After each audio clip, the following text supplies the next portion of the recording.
नमस्कार, grand news network में आप सभी का स्वागत है और बुलेटिन की खास खबरों के साथ मैं हूं आपके साथ सीमा। चलिए अब एक नजर डाल लेते हैं आज के बुलेटिन की खास खबरों की ओर। खबरों का सिलसिला शुरू करें उससे पहले एक नजर आज की सुर्खियों पर।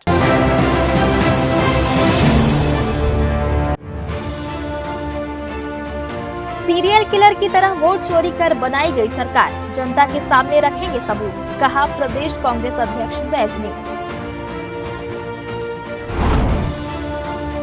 साइंस कॉलेज मैदान में रावण दहन को लेकर छिड़ा विवाद, अर्पांचल लोक मंच ने दी चेतावनी, कहा करेंगे वही रावण दहन।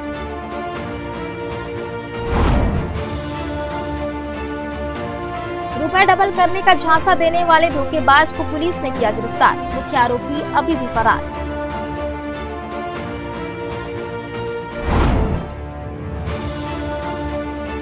धर्मांतरण को लेकर छत्तीसगढ़ में हर रोज सामने आ रहे मामले, पचपेड़ी में भीम आर्मी सेना ने किया हिंदू संगठनों का विरोध।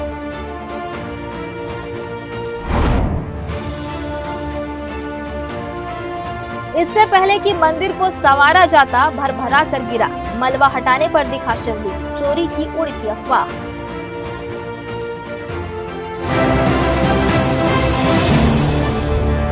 ये थी सुर्खियां और अब खबरें विस्तार से। बिलासपुर में 9 सितंबर को होने वाले वोट चोर गद्दी छोड़ के जंगी प्रदर्शन को लेकर पीसीसी चीफ दीपक बैज ने कांग्रेस भवन में प्रेस वार्ता की। इस दौरान उन्होंने बीजेपी और चुनाव आयोग पर बड़े आरोप लगाए और कहा कि जन आंदोलन के जरिए वोट चोरी का मुद्दा जनता के बीच उठाया जाएगा। बैज ने कहा कि यह प्रदेश स्तरीय जंगी प्रदर्शन कांग्रेस के प्रभारी सचिन पायलट के नेतृत्व में होगा, जिसमें हजारों कार्यकर्ता और आम जन शामिल होंगे। उन्होंने बीजेपी पर हमला बोलते हुए कहा कि सीरियल किलर की तरफ वोट चोरी कर सरकार बनाई गई है और जल्द ही ठोस सबूत जनता के सामने रखे जाएंगे। ये वोट चोर गद्दी छोड़ो अभियान को हमको जन जन तक पहुंचाना है ताकि ये भारतीय जनता पार्टी की सरकार को हमको मिलेगा। इसलिए कल बिलासपुर में 9 तारीख को वोट चोर गद्दी छोड़ो अभियान प्रदेश स्तरीय कार्यक्रम यहाँ संपन्न हो रहा है। इसके लिए हमारे प्रदेश प्रभारी माननीय सचिन पायलट जी आ रहे हैं, उपस्थित रहेंगे। साथ ही तीनों प्रभारी सचिव, छत्तीसगढ़ के तमाम कांग्रेस के वरिष्ठ नेतागण, हमारे विधायक साथीगण सभी उपस्थित रहेंगे और कार्यकर्ताओं जनता भी और सभा को संबोधित भी करेंगे। ये वोट चोर गद्दी छोड़ो अभियान के तहत हम छत्तीसगढ़ प्रदेश में पूरा हिल के पूरा हर गांव तक, हर मोहल्ले, हर कस्बे तक इस अभियान को पहुंचाएंगे। चुनाव आयोग से पूछे गए 5 सवालों पर बैज ने पलटवार करते हुए कहा कि आयोग से सवाल कांग्रेस पूछ रही है और आयोग हमसे सवाल पूछ रहा है। वहीं मंत्री केदार कश्यप के गाली विवाद पर भी बैज ने प्रतिक्रिया देते हुए कहा कि किसी की मां को गाली दी जाएगी तो उसका विरोध होना ही चाहिए। प्रधानमंत्री मोदी की मां है, बाकी किसी की मां नहीं है। भारतीय जनता पार्टी की मां है क्या? और किसी का मां नहीं है। यही प्रधानमंत्री जब गुजरात के मुख्यमंत्री थे, प्रधानमंत्री थे, कांग्रेस को क्या कहा? शुरुआत तो आपने किया। अगर आपने सोनिया गांधी क्या कहा? 50 करोड़ का दरफेड़, कांग्रेस का विधवा, जर्सी गाय, क्या क्या नहीं कहा? ये कोई आम कार्यकर्ता बीजेपी का नहीं, देश के प्रधानमंत्री नरेंद्र मोदी जी ने कहा है। नंबर 1, नंबर 2, परसों तो प्रदेश के एक जापान के मिनिस्टर, उन्होंने एक गरीब कर्मचारी की मां की गालियां दी। वो गाली नहीं है क्या? वो गाली नहीं है क्या? मैं पूछना चाहता हूँ। धर्मांतरण के मुद्दे पर बीजेपी के आरोपों का जवाब देते हुए बैज ने कहा कि बीजेपी दोहरी राजनीति कर रही है। उन्होंने सवाल उठाया कि जब बीजेपी में ही 2 ईसाई विधायक हैं तो नफरत की राजनीति क्यों की जा रही है। बाढ़ पीड़ितों पर कटाक्ष करते हुए बैज ने कहा कि जहां लोग रो रहे हैं वहीं बीजेपी नेता नाच रहे हैं। ग्रैंड न्यूज के लिए कैमरामैन राहुल ठाकुर के साथ पिंटू दुबे की रिपोर्ट। बिलासपुर तिफरा के पास चित्रकांत जायसवाल नगर इंद्रपुरी वार्ड क्रमांक 8 में बसे लगभग 500 झुग्गी परिवारों पर बेघर होने का संकट मंडरा रहा है। रेलवे प्रशासन द्वारा इस क्षेत्र को खाली कराने का नोटिस जारी कर दिया गया है। इससे इलाके में रहने वाले गरीब मजदूरों में भय और चिंता का माहौल है। स्थानीय निवासी और जनप्रतिनिधियों का कहना है कि वे वर्षों से रेलवे की जमीन पर झोपड़ी बनाकर रह रहे हैं। इनमें बड़ी संख्या में मजदूर वर्ग, महिलाएं, बुजुर्ग और स्कूल जाने वाले बच्चे शामिल हैं। नोटिस के बाद सबसे बड़ी चिंता बच्चों की पढ़ाई, परिवारों के रहने की व्यवस्था और भविष्य को लेकर है।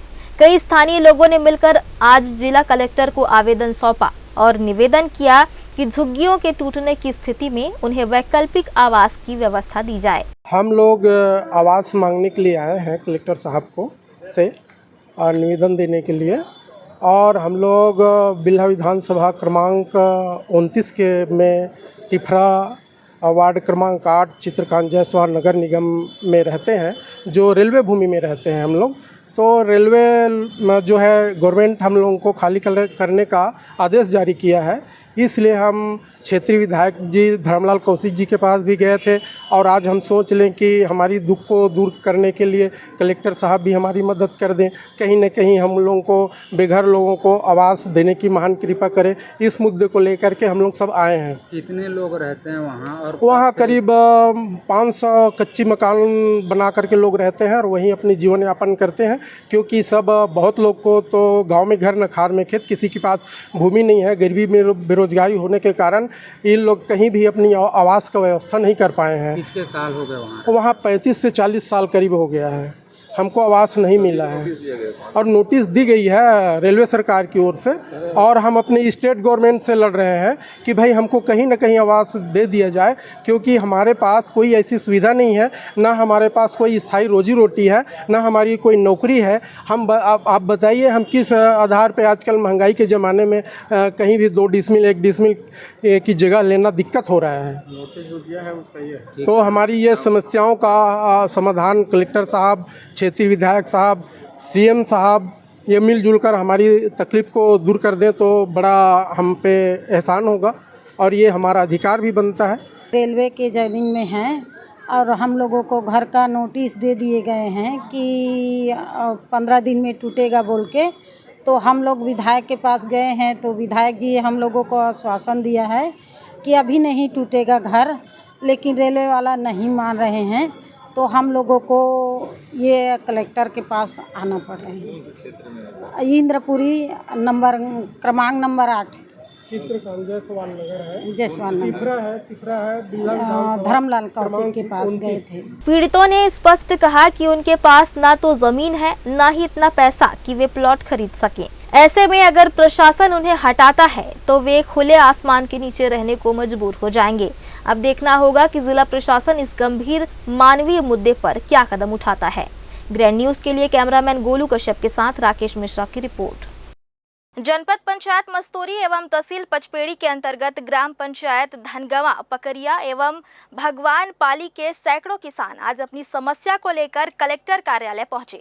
किसानों की मुख्य मांग है कि उनके किसान एग्रीटेक पोर्टल पर दर्ज नाम अब तक सत्यापित नहीं किए गए हैं, जिससे आगामी धान खरीदी और बिक्री में उन्हें गंभीर परेशानी का सामना करना पड़ेगा। किसानों का कहना है कि इन 3 ग्राम पंचायतों के करीब 100 किसानों के नाम पोर्टल में असत्यापित दर्शाए जा रहे हैं। इससे न केवल आर्थिक नुकसान हो सकता है, बल्कि शासन की योजनाओं से भी वे वंचित हो सकते हैं। ग्राम वासियों ने कलेक्टर से निवेदन करते हुए ज्ञापन सौंपा और मांग की कि उनका एग्रीटेक सत्यापन शीघ्र अतिशीघ्र कराया जाए। साथ ही चेतावनी दी कि यदि समाधान नहीं हुआ तो वे आंदोलन करने को बाध्य होंगे। धनगांव पंचायत मलार सोसाइटी का आदमी हो, मोर पिताजी के 10 एकड़ खेत है। वो जब ले सोसाइटी चालू है तब से वहाँ उमा जुड़े है। ओकर धान नहीं बेचाए, आज पंजीयन नहीं है ओकर नमो। ओकर बेटा मैं गणेश रामो जांगड़े, मोरो 3 एकड़ खेती है। अब मोरो पंजीयन नहीं हुआ थे। ये सब माले का ID धन का चल मिलबे नहीं, का पटवारी कर रखा जाथन तो कहते मोर सुनिए, तहसीलदार से जाथन तो कहते मोर सुनिए, EDM साथन मस्तूरी तो कहते मोर सुनिए। तो भाई हम धान बेची तो बेची कम। अब एक फिर सोसाइटी से कर्जा ले हन, खातू ले हन, कि एसएससी ले हन एला हमन कामा छोड़बो किसान मन अब कामा का डाबो ये हर साल हैं? परेशानी आते कि यही ये हाँ ये साल ऐसे परेशानी कोई साल नहीं आए परेशानी आसत परेशानी आवत है। अब ये परेशानी ला हमारे जो सरकार है तो कैसे निभाही ये लोग वही जानी नहीं जानी तो फिर हमन चक्का जाम करके सड़क करबो एक दोषी सरकार रही है। हम गांव भगवान पाली धनगावा भक्त पकरिया से आए हैं। हमारा धान पंजीयन नहीं हो रहा है। वो तहसीलदार के पास गया था, वो आईडी हमारा नहीं पकड़ रहा है कहता है। ओकरे बगैर हम एक मजदूरी वगैरह हैं और पटपेड़ी घलाऊ में सुसाइटी हुई है। हमारे तहसीलदार वो हमारे बात नहीं सुनी, ना पटवारी घलाऊ बैठे रहे वो हमारी बात नहीं मानी। तो आईडी तो तहसीलदार ला बदली करता है, वो मंगान भाई आईडी ला धन हम पकड़े जाबो। मोर कर 12 एकड़ के हवा जमीन, हाँ ज़्यादा हुई, कम से कम 300 कुंटल होगा धान। ग्राम पंचायत धनगावा के भगवान पाली पकरिया के किसान हैं। किसान एग्री पोर्टल कोड जो मोदी सरकार अभी लाया है उसमें हम लोग CSC सेंटर में पंजीयन करवाए हैं, 4 महीना हो गया। और तहसीलदार पटवारी बोल रहे हैं कि आप लोगों का जो पंजीयन करवाए हैं वो मेरे आईडी में नहीं शो कर रहा है कि हमारा सत्यापन नहीं किया जा रहा है। तो हम लोग 100 किसान आए हैं कलेक्टर ऑफिस, कलेक्टर साहब से निवेदन करें ताकि हमारा पंजीयन किया जाए और धान बेच सके। इतने हमारा निवेदन है सरकार से। जल्द से जल्द हमारा जो भी त्रुटि होगा, हम लोग तो नहीं जानते कि तकनीकी समस्या होगा, जो भी होगा तत्काल निराकरण किया जाए, नहीं अन्यथा नहीं तो हम लोग सब सड़क में आकर चक्का जाम करेंगे सरकार के पक्ष में। उसका दोषी सरकार होगा। ग्राम पंचायत धनगावा पकरिया एवं भगवान पाली के ग्रामीणों ने यह भी बताया कि उन्होंने कई बार संबंधित अधिकारियों को इस बाबत जानकारी दी, लेकिन अब तक कोई ठोस कार्रवाई नहीं हुई। ग्रैंड न्यूज के लिए कैमरामैन अमर ध्रुव के साथ राकेश मिश्रा की रिपोर्ट। फिलहाल वक्त हो चला है एक छोटे से ब्रेक का। ब्रेक के बाद भी खबरें जारी रहेंगी, बने रहिए ग्रैंड न्यूज नेटवर्क के साथ। जया प्राइवेट ITI NCVT से मान्यता प्राप्त एंड ISO सर्टिफाइड 10वीं पास विद्यार्थियों के लिए 2 year electrician course, COPA 1 year course, computer operating and programming assistant course, best classroom facility, admissions open. Jaya private ITI, Riverview colony, Koni, Bilaspur, Chhattisgarh.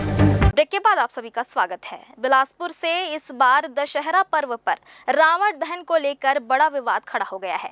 Science college मैदान, जहां पिछले 5 वर्षों से अर्पांचल लोक मंच समिति रावण दहन करती आई है, वहां इस बार प्रशासन ने किसी और को अनुमति दे दी है। इसी फैसले के बाद मंच के पदाधिकारी भड़क उठे हैं और उन्होंने प्रशासन पर गंभीर आरोप लगाते हुए चेतावनी दी है कि भले ही जेल जाना पड़े लेकिन रावण दहन वही करेंगे।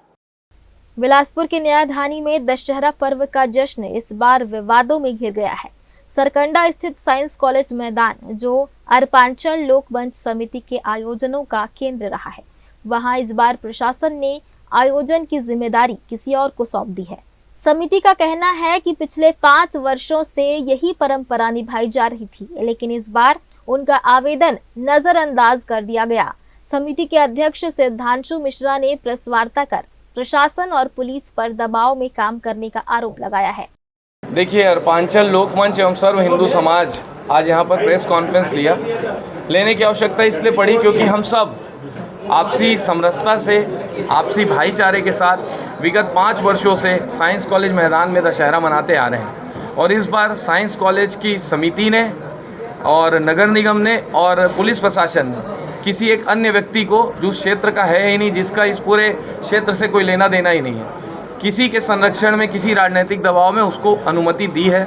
और हम यहाँ पर आपके माध्यम से प्रशासन से अनुरोध करने आए हैं कि हम सब हाथ जोड़ के अनुरोध करते हैं कि हम सब वहाँ अपने घर परिवार और अपने क्षेत्रवासियों के साथ समरसता के साथ त्यौहार मनाते हैं। हमको त्यौहार मनाने दिया जाए। और ये जो भी है जिसको इन्होंने दिया है, कोई सिद्धार्थ भारती, हमें नहीं पता, हमको उससे कोई मतलब भी नहीं है। उनको किसका संरक्षण है हमको उससे भी मतलब नहीं है। हम बस प्रशासन से हाथ जोड़ते हैं कि हमारे त्यौहार को हमसे मत छीनिए, हमारे मैदान को हमसे मत छीनिए, हमारे परिवार के सुख को हमसे मत छीनिए, हमारे क्षेत्र के लोगों की समरसता और धार्मिक भाईचारे को हमसे मत छीनिए और प्रेम व्यवहार से हम लोगों को वहाँ दशहरा मनाने दीजिए।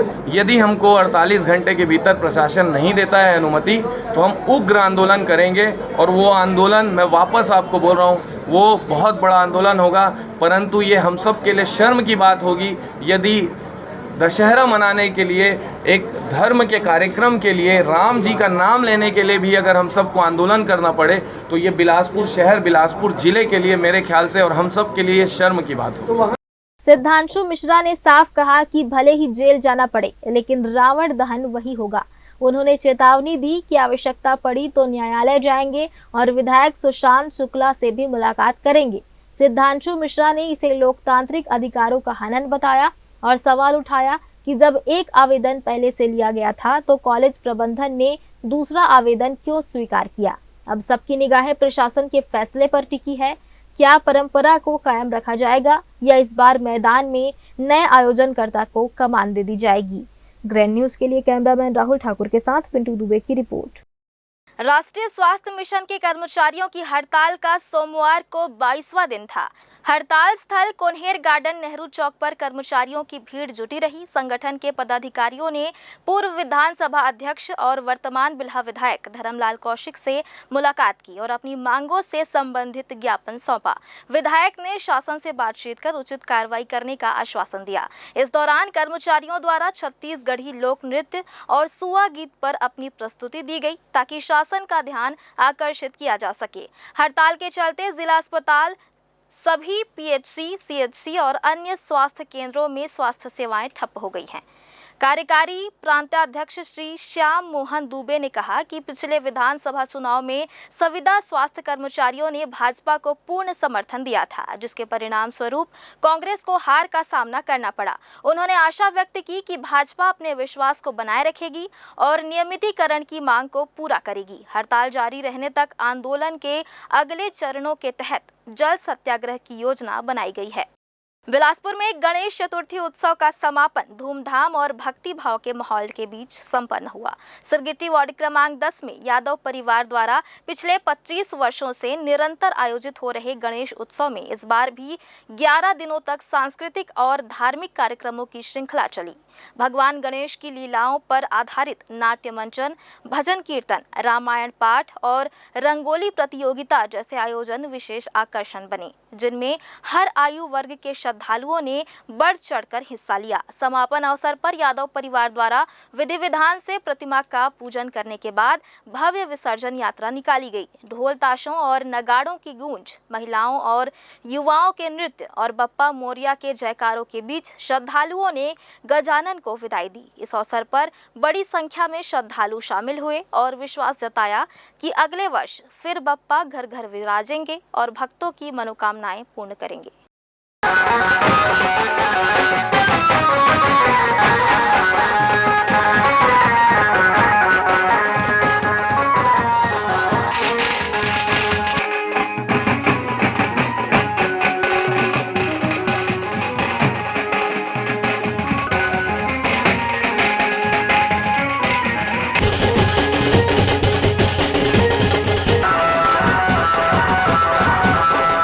लाल बहादुर शास्त्री स्थित देवकी नंदन दीक्षित भवन में सड़क सुरक्षा जागरूकता कार्यक्रम का भव्य आयोजन किया गया।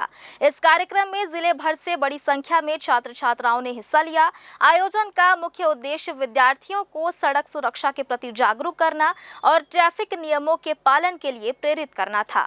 बिलासपुर में सड़क सुरक्षा विषय पर आयोजित वाद विवाद प्रतियोगिता में छात्र छात्राओं ने उत्साहपूर्वक भाग लिया और अपने विचार साझा किए। बच्चों ने सड़क दुर्घटनाओं को रोकने के उपायों और यातायात नियमों की महत्ता पर अपने दृष्टिकोण प्रस्तुत किए। इस कार्यक्रम से छात्रों में न केवल जागरूकता बढ़ी बल्कि जिम्मेदारी का भाव भी विकसित हुआ। बल्कि अगर किन्हीं भी कारणों से एक्सीडेंट अगर हुआ तो उसको हम कैसे जल्दी से जल्दी नजदीकी हॉस्पिटल पे लेके जाएं और उनका इलाज कराएं। ये किसी के भी मम्मी पापा हो सकते हैं, जरूरी नहीं है कि हमारे जो जानने वाले हैं वही हो, कोई भी बच्चा भी हो सकता है, जरूरी नहीं है कि वो हमारे जानने वाले हो, लेकिन वो अल्टीमेटली हमारे जैसे ही लोग हैं। तो अब हमारी जिम्मेदारी है कि हम इस सोसाइटी को कुछ वापस करें। अगर हम खुद ही लोड हो जाएंगे सोसाइटी के ऊपर तो हम कुछ दे नहीं पाएंगे। तो मेरा सब लोगों से अनुरोध है कि बहुत ही अच्छा विषय है, आप लोगों ने बहुत अच्छा परफॉर्म किया है। बट ये वास्तविक जीवन में भी हमें इस चीज को परफॉर्म करना है। कार्यक्रम में कलेक्टर संजय अग्रवाल, पुलिस अधीक्षक रजनीश सिंह और जिला शिक्षा अधिकारी विजय पांडे विशेष रूप से उपस्थित रहे। कलेक्टर अग्रवाल ने छात्रों को संबोधित करते हुए कहा कि छोटी सी लापरवाही भी बड़ी दुर्घटना का कारण बन सकती है, इसलिए सभी को ट्रैफिक नियमों का पालन करना चाहिए। वहीं एसपी रजनीश सिंह ने छात्रों को सड़क सुरक्षा की शपथ दिलाई और उनसे समाज में भी जागरूकता फैलाने का आह्वान किया। जिला प्रशासन के द्वारा राज्य शासन के निर्देश पर गृह मंत्रालय और शिक्षा विभाग के द्वारा आयोजित किया गया है। बहुत ही बेहतर है, क्योंकि बच्चे ही जो आज स्कूल के बच्चे हैं, कॉलेज के बच्चे हैं, यही हमारे ब्रांड एम्बेसडर हैं, वही समाज में जागरूकता लाते हैं। उनके द्वारा और शिक्षकों के द्वारा ये सारी चीज़ें समाज में लाई जाती हैं। निश्चित रूप से इसका प्रभाव बहुत अच्छा पड़ेगा, लोग अवेयर होंगे और उस अवेयरनेस से निश्चित रूप से सड़क दुर्घटनाएं कम होंगी। सड़क सुरक्षा जीवन रक्षा ये विगत एक महीना से चल रहा है, जो ब्लॉक लेवल से लेकर के अपन जिला स्तर और जिला स्तर से संभाग स्तर। आज जो है 8/9/25 को जिला संभाग स्तर का कार्यक्रम हो रहा है। यहाँ पर से जो बच्चे चयनित होंगे, जो प्रथम आएगा, द्वितीय आएगा, तृतीय आएगा, वो राज्य स्तर पर जाएंगे। और ये एक बहुत बढ़िया कार्यक्रम है, जिसमें यही बच्चे एक तरह से हम कहें, हम बीज बोने का काम कर रहे हैं। ये बच्चे अपने क्षेत्र में जाएंगे, विद्यालय में जाएंगे, अपने भाई को, भैया को, बहन को, माता पिता को ये जागरूक करेंगे। ऐसा विश्वास है। इस कार्यक्रम का उद्देश्य भी यही है कि जा करके गांव-गांव में ये जागरूक करेंगे। कार्यक्रम के दौरान नशे के दुष्प्रभाव, साइबर सुरक्षा, ट्रैफिक सिग्नल, गति सीमा का पालन, मोबाइल के उपयोग से बचाव, हेलमेट और सीट बेल्ट पहनने की अहमियत पर विस्तृत जानकारी दी गई। छात्रों ने अधिकारियों से सवाल पूछे, जिनका उत्तर देकर उन्हें व्यावहारिक जानकारी भी दी गई। यह कार्यक्रम विद्यार्थियों में सड़क सुरक्षा के प्रति गहरी समझ और जिम्मेदारी का भाव जगाने में सफल रहा। ब्रांड न्यूज के लिए कैमरामैन अमर ध्रुव के साथ राकेश मिश्रा की रिपोर्ट। एक बार फिर से वक्त हो चला है एक छोटे से ब्रेक का। ब्रेक के बाद भी खबरें जारी रहेंगी, बने रहिए हमारे साथ। जय जया प्राइवेट ITI NCVT से मान्यता प्राप्त एंड ISO सर्टिफाइड 10वीं पास विद्यार्थियों के लिए 2 year electrician course, OPA 1 year course, computer operating and programming assistant course, best classroom facility, admissions open. Jai Jaya private ITI, Riverview colony, Koni, Bilaspur, Chhattisgarh. Break के बाद आप सभी का स्वागत है। बिलासपुर में 57 लाख रुपए की ठगी का मामला सामने आया है, जिसमें पुलिस ने रविवार को एक बड़ी कार्रवाई की। 30 लोगों से पैसे डबल करने का झांसा देकर धोखाधड़ी करने वाले आरोपी मुरली लहेजा को गिरफ्तार किया गया है। पुलिस का कहना है कि मुरली के सहयोगी मुख्य आरोपी हीरा भागवानी अब भी फरार है और पुलिस उसकी गिरफ्तारी के लिए लगातार प्रयास कर रही है। जानकारी के मुताबिक सिंधी कॉलोनी के निवासी हीरा भागवानी और मुरली लहेजा लोगों को प्रोडक्ट खरीदने पर डबल राशि लौटाने का झांसा देते थे। शुरू में उन्होंने कुछ लोगों से रकम वापस कर भरोसा जीत लिया था, जिसके बाद उन्होंने बड़े पैमाने पर लोगों से लाखों रुपए वसूल लिए। एक बार जब उन्होंने अपनी ठगी का खेल बढ़ा लिया तो हीरा भागवानी फरार हो गया, लेकिन मुरली लहेजा लगातार लोगों को अपने झांसे में फंसाता रहा। कब से पैसा लिया जा रहा था? और मैं पिछले 6-7 महीने से जुड़ा हुआ हूँ। इसमें मेरी वाइफ थी VC खेलने के नाम से, तो धीरे धीरे VC करते करते ये डबल के चांस में घुस गया। और दूसरा क्या है, ये वेस्टीज का सहारा लिया। वेस्टीज एक कंपनी है, प्रोडक्ट है, वो उसमें इसकी जॉब थी मेरे ख्याल से। तो क्या है, पैसे डबल करने की स्कीम अलग है। ये करते करते ना वेस्टीज को इसमें लाना चाहता था। जैसे आप तेल, सेबू, शैम्पू, साबुन खरीदते हैं, तो हम जैसे दूसरी कंपनियों को यूज करते हैं, कोलगेट, तो कोलगेट हमको कुछ देता नहीं है डबल करके। ये वेस्टीज का सामान करने के इसमें कन्वर्ट किया कि पैसे भी मिलेंगे, सामान भी मिलेगा। ऐसे करते करते मेरे रिश्तेदार, मेरे दोस्त यार, उनके पैसे लिए मैंने उसमें डाले, तो समथिंग मेरी अमाउंट तो 5 लाख के आसपास होगी। बाकी अभी डबल जैसे देता था, पहले दिया तो मैंने दूसरों को दिया, फिर दिया मैंने दूसरों को दिया। उसके बाद मैंने कहा कि अब जिसको पैसे लगाने हैं वो डायरेक्ट लगा सकते हैं, वो मेरे थ्रू ना आए। तो मैंने तो अपना पीछे किया। जब अपने पैसे मैंने डाले 5 लाख रुपए, तो रिश्तेदारों को मिला के तो सीधा गायब। उसके बाद मेरे घर बन रहा है, मैंने सोचा घर बन जाएगा, डबल तो देता ही है, मैंने अमाउंट डाली, मेरा घर भी उसके भरोसे आधा लटका हुआ है। और बाकी मुरली लहेजा उनके बेटे वरुण रहेजा, मयंक रहेजा, मैंने उनको भी ऑनलाइन पैसा दिया है। आप लोग का पता चला कि ठगी हो गई है, पैसा नहीं मिल रहा है करके, नहीं मिलेगा करके कैसा बोला? ये बोलते हैं पैसा नहीं मिलेगा, भाग गया है करके, तो मैसेज डाला, एक भरोसे की डोर बनाया था, उसमें मैसेज आ रहे थे कि मेरे को 90 दिन का समय दो, मैं वापस कर दूंगा। तो अभी नहीं आ सकता, भागा है, तो 90 दिन के बाद किसको देगा पैसा, ये बताइए। आप लोगों को जो है ठगी का जो आभास है कब? ये ठगी का आभास, जैसे मैं अभी 23/8 को उसको 10,000 रुपये मैंने दिया, तो फिर मैंने बाद में घर जाकर सोचा कि मैंने दिया, मैंने कमाया, मैं क्यों दिया, मैंने फिर लालच क्यों की। तो उसके बाद आभास होना चालू हुआ, मैंने उससे अपना सामान मांगा, 2 दिन बाद दूंगा बोला, उसके बाद गायब ही हो गया। इसको गायब हुए कम से कम 8 दिन हुए हैं। बताएंगे आज आप लोग यहाँ क्यों आए थे? हम लोग अपने पैसा जो डाले हैं उसके लिए आए हैं। क्या घटना हुई? हम लोग को वेस्टिज के नाम से झांसा देकर पैसा लिए थे। किसने? किसी से 5, किसी से 10, 15, 20, 25 लाख, 50, ये ऐसे सब। किसके द्वारा आपको धोखा दिया गया? हीरा, हीरा भागवानी। कितने लोग हो जिसका पैसा गया? 6,000 हैं भैया, छत्तीसगढ़ से, आसपास के गांव, ये सब से। लगभग कितना पैसा गया होगा सबको मिला के? करोड़ों गया है भैया, सब मिला के। क्या बोल के बोला गया था कि पैसा को दिया जाएगा? कम से कम 25-30 करोड़ का घोटाला है, बोलो। कम से कम 25-30 करोड़ का घोटाला है। क्या बोला गया था, क्या स्कीम दी गई थी आपको? हम लोग को तो पहले बीसी खिलाता था, बीसी खिलाते खिलाते हम लोग को डबल का लालच दिया। वेस्टिज में फिर लेके आए, वेस्टिज में हम लोग 10 डालते थे तो हम लोग को 4 का सामान देता था, 16 देता था। वैसे ही और जोड़ते जाओ, सबका पैसा बढ़ते जाएगा। आप लोग जितना जनसंख्या बढ़ाते जाओगे, आप लोगों का पैसा उतना ही बढ़ते जाएगा, आप लोगों का प्रॉफिट होगा। ये हम लोग को ना वेस्टिज के नाम से ये उसका सहारा लेके हम लोग को ठगी किया है। लेकिन हम लोग को बोल रहा था कि आप लोग सही काम कर रहे हो, कोई गलत काम नहीं कर रहे हो, किसी से डरने वाली बात नहीं है, किसी से मत डरो, इसमें सब हम लोग मदद करते हैं, सबका भला करते हैं, अच्छा काम कर रहे हैं, कोई गलत काम नहीं कर रहे, ये करके हमको इसमें पुराना सरकंडा में जो घर है, मकान है, वहाँ पे मुरली नामक व्यक्ति को आप लोगों ने पुलिस को सूचना देकर गिरफ्तार करवाया है। उनका क्या भूमिका है?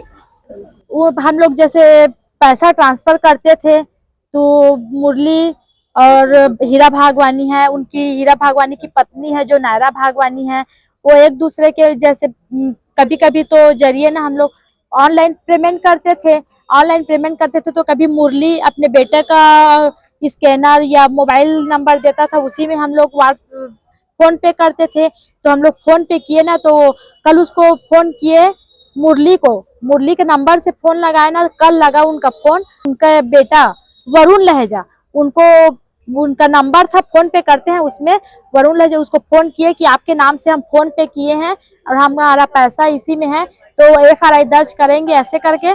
तो मुरली बोला, बाद में फिर फोन किया, मुरली बोला कि मैं घर आऊंगा, आपसे बात करूंगा, ऐसे करके कभी कोई दूसरे मोबाइल से, कभी कोई दूसरे मोबाइल से, ये सब बात कर करके उसको बहला फुसला के हम लोग घर बुलाए, फिर घर ले देकर तो घर आया है। फिर आने के बाद बैठे हम लोग पुलिस मीडिया वाले को बुलाए, इस जरिए वो पकड़ा है। सिंधी कॉलोनी से कुछ 20-25 नागरिक वहां से आए थे और उन्होंने एक शिकायत दर्ज करवाई कि हीरा भागवानी और उनके जो साथी हैं उनके द्वारा जो है रकम दुगनी करने के नाम पर ठगी की गई है। जो तत्काल इसे संज्ञान में लेते हुए इस पर अपराध दर्ज किया गया और उनके एक साथी मुरली लहेजा को इस मामले में गिरफ्तार भी किया गया है। हीरा भागवानी अभी वर्तमान में फरार है, जिसकी पतासाजी की जा रही है। लगभग कितने रुपए के? जो प्राथमिक तौर पर अभी हमारे पास जो रिकॉर्ड आए हैं उनमें लगभग 97 लाख का अभी जो प्रार्थियां हैं उनसे पता चला है और ऐसा पता चला है कि और भी कई लोग इसमें आए। जिस तरह से लोग सामने आते जाएंगे इसमें जो आगे कार्रवाई की जाएगी। रविवार को पीड़ितों की सूझबूझ से मुरली लहेजा को गिरफ्तार किया गया। पीड़ित पक्ष ने मुरली को अपने घर बुलाया और फिर पुलिस को सूचना दी, जिसके बाद पुलिस ने उसे पकड़ने में सफलता हासिल की। सिविल लाइन थाना प्रभारी विजय चौधरी ने बताया कि मुरली लहेजा के खिलाफ धोखाधड़ी का मामला दर्ज किया गया है। फिलहाल पुलिस अब भी मुख्य आरोपी हीरा भागवानी की तलाश में जुटी हुई है, जो इस ठगी का मास्टरमाइंड है। ग्रैंड न्यूज के लिए कैमरामैन राहुल ठाकुर के साथ पिंटू दुबे की रिपोर्ट। बिलासपुर के सरकंडा थाना क्षेत्र के अशोक नगर चौक के पास बीच सड़क में ऑटो वालों के बीच सवारी बैठाने के नाम पर जमकर मारपीट हुई। वहां मौजूद किसी शख्स ने इस मारपीट की घटना का वीडियो अपने कैमरे में कैद कर लिया, जो कि अब सोशल मीडिया में जमकर वायरल भी हो रहा है। ये कोई पहली वारदात नहीं है। इसके पहले भी शहर के ऑटो चालकों के बीच सवारी बैठाने के नाम पर मारपीट का खूनी खेल हो चुका है। एक बार फिर से रुकेंगे एक ब्रेक के लिए। ब्रेक के बाद भी खबरें जारी रहेंगी। बने रहिए ग्रैंड न्यूज नेटवर्क के साथ। जहजया प्राइवेट ITI NCVT से मान्यता प्राप्त एंड ISO सर्टिफाइड 10वीं पास विद्यार्थियों के लिए 2 year electrician course, COPA 1 year course, computer operating and programming assistant course, best classroom facility, admissions open. Jayjaya private ITI, Riverview colony, Koni, Bilaspur, Chhattisgarh. Break के बाद आप सभी का स्वागत है। रतनपुर के बिकमा तालाब के पास स्थित सैकड़ों वर्ष पुराना शिव मंदिर बीती रात अचानक ढह गया। यह मंदिर अत्यंत जीर्ण शीर्ण स्थिति में था और स्थानीय लोग तालाब में स्नान के बाद यहां पूजा अर्चना करते थे। पूर्व में मंदिर की जर्जर स्थिति को लेकर पुरातत्व विभाग और महामाया मंदिर ट्रस्ट को जानकारी दी जा चुकी थी। जीर्णोद्धार की योजना भी बनाई जा रही थी, लेकिन उससे पहले ही मंदिर गिर गया। सुबह नगर पालिका परिषद के एक कर्मचारी ने इसकी सूचना वार्ड क्रमांक 5 के पार्षद मनोज पाटले को दी। जैसे ही यह खबर फैली, कुछ स्थानीय लोग जेसीबी मशीन की मदद से मलबा हटाने लगे। इस दौरान शिवलिंग दिखाई नहीं दिया, जिससे अफवाह फैलाई गई कि शिवलिंग चोरी हो गया है और जानबूझकर मंदिर को गिराया गया है। इससे क्षेत्र में तनाव की स्थिति बन गई। हालांकि बाद में पार्षद मनोज पाटले स्वयं मौके पर पहुंचे और मलबे की गहन जांच करवाई। इस दौरान मंदिर के मलबे में ही शिवलिंग, जलहरी और नंदी जी सुरक्षित रूप से दबे हुए पाए गए। पार्षद ने स्पष्ट किया कि मंदिर की स्थिति बहुत खराब थी और वह प्राकृतिक रूप से ढह गया। किसी ने भी शिवलिंग चोरी नहीं किया है। मंदिर की पुनर्स्थापना की प्रक्रिया जल्द शुरू की जाएगी। मनोज पाटले ने मीडिया के एक वर्ग पर बिना पुख्ता जानकारी के अफवाह फैलाने का आरोप लगाया और कहा कि इससे लोगों में भ्रम और तनाव की स्थिति उत्पन्न हुई, जबकि सच्चाई इससे बिल्कुल भिन्न थी। मंदिर जो है बहुत पुराना, 100 साल पुराना मंदिर बताया जाता है। हम लोग तो जानते नहीं इसके बारे में, लेकिन ये बहुत पुरातत्व मंदिर है जो पहले से जीर्ण धीर्ण हो चुका था और इसके पहले थोड़ा सा इसका पिल्लर, 1-2 पिल्लर गिर चुका था।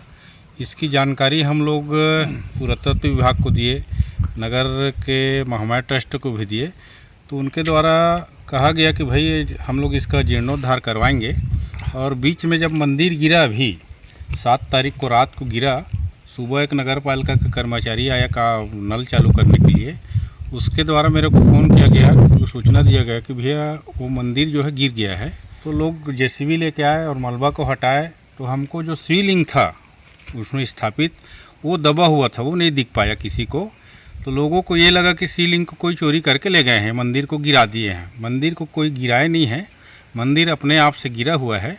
और आज जब मैं सुबह आया तो उसको, मिट्टी को, मलबा को हटाया तो शिवलिंग वहीं पर स्थापित पुनः पाया गया है। जैसा आप देख रहे हैं कि मंदिर का जो मलबा है वो पहले से बहुत ध्वस्त हो चुका था, इसी नाम से मंदिर गिरा हुआ है। तारबहार स्थित घोड़ादाना प्राइमरी स्कूल में शिक्षक दिवस के अवसर पर सम्मान समारोह आयोजित किया गया। यह कार्यक्रम स्वयं सिद्धा फाउंडेशन द्वारा संयुक्त रूप से आयोजित किया गया था। इस दौरान प्राइमरी स्कूल की प्राचार्य पूजा तिवारी के साथ शिक्षकों का सम्मान किया गया। साथ ही भविष्य में शिक्षक बनने वाले प्रशिक्षु शिक्षकों को शॉल, श्रीफल, डायरी, पेन और पुष्प गुच्छ से सम्मानित किया गया। इस अवसर पर किरण सिंह ने अपने संबोधन में प्रशिक्षु शिक्षकों को बच्चों को पुस्तक ज्ञान के साथ साथ नैतिक शिक्षा देने की सलाह दी और स्वच्छता का संदेश भी दिया। वहीं चंचल सलूजा ने बच्चों को रोज स्कूल आने और अपनी पढ़ाई पर ध्यान केंद्रित करने के लिए प्रेरित किया। समारोह में बच्चों ने रंगारंग कार्यक्रम प्रस्तुत किया, जिसमें कुछ बच्चियों ने शिक्षिका का अभिनय कर दर्शकों को हैरान किया। इस अवसर पर सभी बच्चों के उज्जवल भविष्य की कामना करते हुए शिक्षक दिवस की शुभकामनाएं दी गई। सेजेस लिंगियाटी स्कूल में 2008-9 से 2024 तक अध्ययन कर चुके छात्र एवं शिक्षक शिक्षिकाओं का एलुमनाई मीट आयोजित किया गया। इस अवसर पर एक मंच पर मौजूद सभी ने पुराने दिनों को याद किया। गरिमामयी कार्यक्रम में संस्था के 3 पूर्व प्राचार्य मुख्य अतिथि के रूप में उपस्थित रहे। साथ ही पूर्व प्रधान पाठक भी शामिल हुए। कार्यक्रम की अध्यक्षता विद्यालय के प्राचार्य डॉक्टर M.K. मिश्रा ने की। मां सरस्वती की पूजा अर्चना के साथ शुरू हुए इस कार्यक्रम में पंजीकरण के बाद पूर्व छात्रों ने अपने अनुभव साझा किए। बस्तर से आए पूर्व छात्र एवं वर्तमान डॉक्टर कुलदीप ने विद्यालय की शिक्षा और अनुशासन को अपने जीवन की सफलता की कुंजी बताया। कार्यक्रम में छाया तिवारी ने बच्चों को अनुशासन में रहने की सीख दी। किंदो ने आगे बढ़ने की प्रेरणा दी। वहीं गायत्री तिवारी ने एनसीसी और अनुशासन पर जोर देते हुए छात्रों को आत्मविश्वास से आगे बढ़ने का संदेश दिया। मैं यहाँ पे 2008 से 12 तक रही हूँ और ये मेरा प्राचार्य पद का पहला अनुभव था और मेरा पहला पोस्टिंग प्राचार्य में यहाँ हुआ और यहाँ पे मैं 26 बच्चों से शुरुआत की थी और ये जो समय था वो मेरे अनुभव का समय था और टीचर और जितने भी यहाँ पे थे सभी ने सपोर्ट किया और स्कूल को मैं शुरुआत कर पाई और मेरा ये पहला अनुभव और इसलिए मुझको ये अनुभव खट्टी मीठी दोनों रही है पर जो भी समय था वो मेरा बहुत अच्छा था। जिस समय आई थी उस समय किंडो मैडम ने जितने स्टूडेंट रखा था उससे काफ़ी स्टूडेंट हो गए थे उस समय। मेरे समय करीब 250 स्टूडेंट के करीब थे और स्कूल सबके सहयोग से चलता था। शिक्षक बहुत कोऑपरेटिव थे यहाँ के, सब ने सहयोग किया हमारे साथ में और बहुत सारी चीज़ों की कमी होने के बावजूद भी हम लोगों ने स्कूल को सबके सहयोग से बहुत अच्छे से चलाया और बाद में जब मैं यहाँ से गई रिटायर हुई उस समय यहाँ पर करीब पूरे मिडिल हाई सब मिला के 1200 बच्चे थे और बहुत अच्छा है स्कूल में सभी का योगदान रहा। बहुत कोऑपरेटिव है स्टाफ हमारा, स्कूल भी बहुत अच्छा है, रिजल्ट भी बहुत अच्छा, हर बच्चे ने सहयोग किया और रिजल्ट बहुत अच्छा रहा। मैं स्कूल को प्रगति के मार्ग पर आगे बढ़ते रहे यही आशीर्वाद देती हूँ। प्राचार्य ने कहा कि इस कार्यक्रम का उद्देश्य विद्यालय को एक संस्था के रूप में पंजीकृत करना है और सभी पूर्व छात्र छात्राओं से अपील की कि वे समाज में स्कूल की पहचान मजबूत करने में योगदान दें। 2000 से अभी स्कूलों में 25 साल हुआ है छत्तीसगढ़ गवर्नमेंट का, तो उन्होंने कहा है कि एलुमनी की बैठक करें। उस एलुमनी की बैठक के लिए आज हम यहाँ एकत्रित हुए हैं और हमारे सभी सीनियर टीचर्स जो 2009 से ये स्कूल खुला है तब से लेकर के आज तक के सभी सीनियर टीचर्स यहाँ उपलब्ध हैं। कुछ अभी भी काम कर रहे हैं, ज़्यादातर रिटायर हो चुके हैं और बच्चे भी बहुत सारी मात्रा में आए हुए हैं। 2009 से लेकर अभी तक टोटल बच्चों की संख्या लगभग 1318 के आसपास बच्चे अभी तक यहाँ रजिस्टर हुए हैं और 802 के आसपास बच्चे अभी तक पास हो चुके हैं। रिज़ल्ट में लगातार यहाँ सुधार हो रहा है और सारे बच्चे और टीचर्स आपस में एक दूसरे से जुड़ करके उन पुरानी चीज़ों को याद करना चाहते हैं और हम एलुमनी को जोड़ना इसलिए चाहते हैं ताकि विद्यालय के प्रसार प्रसार में अच्छाई हो और सभी लोग मिल करके जो उद्देश्य है उसको प्राप्त करने के लिए अपने अपने अनुभव का योगदान देने के लिए यहाँ पर इकट्ठे हुए हैं। इस अवसर पर भूतपूर्व शिक्षक शिक्षिकाएं सहित बड़ी संख्या में पूर्व छात्र उपस्थित थे। कार्यक्रम का संचालन निहारिका तिवारी एवं रश्मि गुप्ता ने किया और आभार प्रदर्शन अनामिका तिवारी ने किया। ग्रैंड न्यूज के लिए कैमरामैन गोलू कश्यप के साथ राकेश मिश्रा की रिपोर्ट। छत्तीसगढ़ स्कूल शिक्षा विभाग ने प्राचार्यों के हित में बड़ा निर्णय लिया है। विभाग ने आदेश जारी करते हुए स्पष्ट किया है कि 31 अगस्त को सेवानिवृत्त होने वाले प्राचार्य अब 30 अप्रैल 2026 तक पद पर बने रहेंगे। यह निर्णय उन प्राचार्यों के लिए है जिनकी पदस्थापना प्रक्रिया अगस्त के अंतिम सप्ताह में हुई थी और वे अगले ही दिन सेवानिवृत्त हो जाते। ऐसे हालात में स्कूल प्रबंधन और शिक्षण कार्य प्रभावित होने की आशंका थी। इसी वजह से विभाग ने उनके कार्यकाल को 2 साल 8 महीने तक बढ़ा दिया है। आदेश के अनुसार 1 सितंबर 2024 से 30 अप्रैल 2026 तक सभी पदस्थ प्राचार्य अपने पद पर कार्यरत रहेंगे। इस कदम से बिलासपुर समेत पूरे प्रदेश में शिक्षकों और विद्यार्थियों को बड़ी राहत मिलेगी। शिक्षा विभाग का मानना है कि इस निर्णय से शिक्षण गतिविधियों की निरंतरता बनी रहेगी और प्रदेश में शिक्षा की गुणवत्ता और बेहतर होगी। जैसे आपने एक्सटेंशन की बात कह रही हैं, उसमें कोई भी जो है सहायक शिक्षक से लेकर के प्राचार्य तक की बात है। उसमें इनमें यदि 30 जून को जो शिक्षक या प्राचार्य या व्याख्याता रिटायर होंगे, जो शिक्षकी कार्य कर रहे हैं वो रिटायर होंगे 30 जून तक के, तो उनको साल भर के लिए एक्सटेंशन मिलता है, जो समय होता है 30 अप्रैल तक। तो इसमें कोई बड़ी बात नहीं है, वो शासन की तरफ से एक्सटेंड ऑर्डर है वो। वक्त हो चला एक छोटे से ब्रेक का। ब्रेक के बाद भी खबरें जारी रहेंगी। बने रहिए ग्रैंड न्यूज नेटवर्क के साथ। जय प्राइवेट ITI NCVT से मान्यता प्राप्त एंड ISO सर्टिफाइड 10वीं पास विद्यार्थियों के लिए 2 year electrician course, COPA 1 year course, computer operating and programming assistant course, best classroom facility, admissions open. Jay private ITI, Riverview colony, Koni, Bilaspur, Chhattisgarh. Break के बाद आप सभी का स्वागत है। बिलासपुर के पचपेड़ी थाना क्षेत्र के ग्राम सुकलकारी में धर्मांतरण का बड़ा मामला सामने आया है। यहां प्रार्थना सभा की आड़ में बड़ी संख्या में महिला, पुरुष और बच्चे धर्मांतरण की प्रक्रिया में शामिल हो रहे हैं। हिंदू परिषद और बजरंग दल ने इस रैकेट का पर्दाफाश करते हुए चंगाई सभा के आयोजन को लेकर गंभीर आरोप लगाए। इस दौरान भीम आर्मी और बजरंग दल के बीच तनातनी बढ़ गई, जिससे स्थिति और भी तनावपूर्ण हो गई। पुलिस ने मौके पर पहुंचकर इस अवैध गतिविधि को रोका और जांच शुरू कर दी है। गांव के बाद अब शहर में भी धर्मांतरण का मामला चर्चा का विषय बना हुआ है। सोनी परिवार की बहू ने सिविल लाइन थाना में पहुंचकर इस मामले की शिकायत दर्ज कराई। उसने आरोप लगाया कि उसके पति और ससुराल वालों ने उसे और उसके बच्चे को भी इस धार्मिक प्रक्रिया में शामिल करने के लिए दबाव डाला।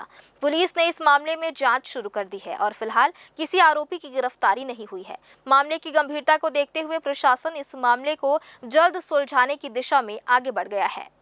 गांव के बाद अब शहर में भी धर्मांतरण का मामला चर्चा का विषय बना हुआ है। सोनी परिवार की बहू ने सिविल लाइन थाना में पहुंचकर इस मामले की शिकायत दर्ज कराई। उसने आरोप लगाया कि उसके पति और ससुराल वालों ने उसे और उसके बच्चों को भी इस धार्मिक प्रक्रिया में शामिल करने के लिए दबाव डाला। मैं कन्वर्ट किया, मतलब जा रहा था, तो मैंने ही किनके द्वारा कन्वर्ट कराया जा रहा था? जी, किनके द्वारा आपको? मेरे हस्बैंड के द्वारा। क्यों कराया जाता? क्या कितने दिनों से आपको प्रताड़ित किया जा रहा था? सर 2-3 साल से। 2-3 साल से।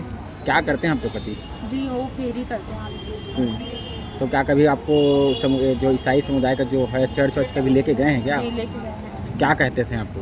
जी, मतलब इससे जुड़ोगे तो तुमको चंगाई मिलेगा और मतलब तुम्हारा तबीयत ठीक हो जाएगा, जो भी प्रॉब्लम है इसके द्वारा सॉल्व हो जाएगा। ये एक सूचना हमारे पास आई थी कि भारती नगर में एक सोनी परिवार रहता है, जहाँ की जो महिला है उसने आरोप लगाया कि उसका पति और सास जो है उस पर ईसाई धर्म को अपनाने के लिए दबाव बनाते हैं। यहाँ तक तत्काल मौके पर पहुंचकर पूछताछ की गई, तस्दीक किया गया और महिला ने इस संबंध में आवेदन प्रस्तुत किया, उसमें अग्रिम कार्रवाई की जाएगी। पुलिस ने इस मामले में जांच शुरू कर दी है और फिलहाल किसी आरोपी की गिरफ्तारी नहीं हुई है। मामले की गंभीरता को देखते हुए प्रशासन इस मामले को जल्द सुलझाने की दिशा में आगे बढ़ गया है। ग्रैंड न्यूज के लिए कैमरामैन राहुल ठाकुर के साथ पिंटू दुबे की रिपोर्ट। बिलासपुर हाईकोर्ट में धर्मांतरण का मामला गूंजा, जहां ईसाई समाज और अन्य लोगों ने जनहित याचिका दायर कर कांकेर जिले के भानु प्रतापपुर के ग्राम घोटिया सहित अन्य गांवों में लगाए गए होर्डिंग को हटाने की मांग की थी। इन बोर्डों में पास्टर, पादरी सहित धर्मांतरित ईसाई समाज के लोगों के धार्मिक आयोजनों में प्रवेश पर प्रतिबंध लगाया गया है। याचिकाकर्ता पक्ष के वकील ने दलील दी कि ऐसे बोर्ड संविधान के विरुद्ध हैं और कलेक्टर को तत्काल कार्रवाई करनी चाहिए। वहीं अतिरिक्त महाधिवक्ता यशवंत ठाकुर ने अदालत में तर्क दिया कि बाहरी लोग गाँव में आकर धर्मांतरण करवाते हैं और आदिवासियों को उनके परंपरागत पूजन पाठ व मूर्ति पूजा से रोकते हैं। सुनवाई के दौरान चीफ जस्टिस ने संबंधित ग्राम पंचायत को भी पक्षकार बनाने की बात कही और अंततः ईसाई समाज की याचिका खारिज कर दी। मामला कांकेर जिले के कई गांवों से जुड़ा हुआ है। यहां धर्मांतरण पर तनाव लगातार बना हुआ है। फिलहाल आज के इस बुलेटिन में बस इतना ही। अगले बुलेटिन में फिर होगी आपसे मुलाकात। तब तक के लिए मुझे और मेरी पूरी टीम को दीजिए इजाजत। नमस्कार।